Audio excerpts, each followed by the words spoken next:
আবার বললে আবার করো।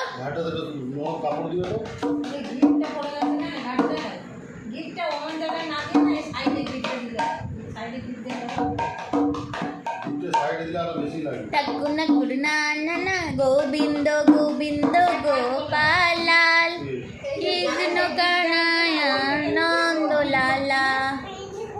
এইখানে গিফটটা ভালো